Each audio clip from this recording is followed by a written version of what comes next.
Karachi water and sewerage board के vice chairman और बल्दियाती इंतखाबात में यूसी 11 से चेयरमैन के उम्मीदवार सैयद नजमी आलम शहर में बारिशों के बाद की सूरत हाल का जायजा लेने के लिए डिस्ट्रिक्ट साउथ के मुख्तलिफ इलाकों के दौरे के हवाले से निकल पड़े। इनके हमरा बल्दियाती इंतखाबात में यूसी 11 के नामजद vice chairman Mohammad Atif Hanif Billu, water board के अफसरान और दीगर भी मौजूद थे। इस हवाले से सैयद नजमी आलम ने नानकवाड़ा, पान मंडी, बोल्डर मार्केट, खारादर, जी अलाना रोड के दौरे के बाद लियारी से अपना दौरा शुरू किया। जबकि इस हवाले से नजमी आलम कायदे आजम मोहम्मद अली जिन्ना की जाए पैदाइश पर पहुंचकर अपने मुखालफिन को तनकीद का निशाना बनाते हुए इनका कहना था कि आज देख लें, जो अक्सर यहाँ आकर वीडियो बनाया करते थे, आज इस जगह पर इतनी बारिश होने के बावजूद पानी खड़ा नहीं हुआ।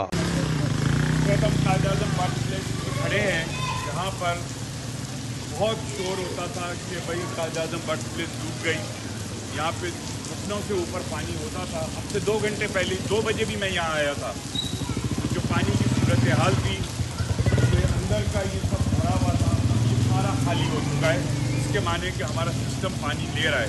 हालांकि कंटिन्यू बारिश हो रही है, लेकिन अभी कायदे आजम बर्थ प्लेस को कोई ख़तरा नहीं है। और अब ये लेफ्ट साइड पे भी देखिए मेरे पानी बहुत कम हो गया है, लेकिन बारिश पड़ रही है, लेकिन सिस्टम पानी को ले रहा है। अगर हमें 2-3 घंटे का ब्रेक आ गया तो ये सारा पानी इंशाल्लाह निकल जाएगा खारादर से। और लेकिन कायदे आजम बर्थ प्लेस मैं रिक्वेस्ट करूँगा 2 अफराद से जो हर साल बारिश के बाद आकर यहाँ पर एक वीडियो अपलोड करते थे, खुर्रम शेर जमान और दूसरे इनके एक और वो शेख साहब हैं, तो प्लीज़ आएँ और इस दफ़ा भी एक वीडियो लोड करें कि कायदे आजम बर्थ प्लेस की क्या हालत है। ये कहते थे कि कायदे आजम बर्थ प्लेस का इनको ख्याल नहीं, आज देखने कायदे आजम बर्थ प्लेस पे पानी नहीं है। इस हवाले से उम्मीदवार vice chairman Pakistan peoples party अवामी खिदमत पर यकीन रखती है। इस हवाले से वाइस चेयरमैन आतिफ बिल्लू का कहना है कि पाकिस्तान पीपल्स पार्टी अवामी खिदमत पर यकीन रखती है, जबकि पार्टी की आला क़यादत की हिदायत पर एक एक कारकुन इस वक्त अपने अपने इलाकों में निकासी आब के इंतजामात को यकीनी बनाने के लिए इक़दामात कर रहा है। नदीम सिद्दीकी, मेट्रो 7 पाकिस्तान।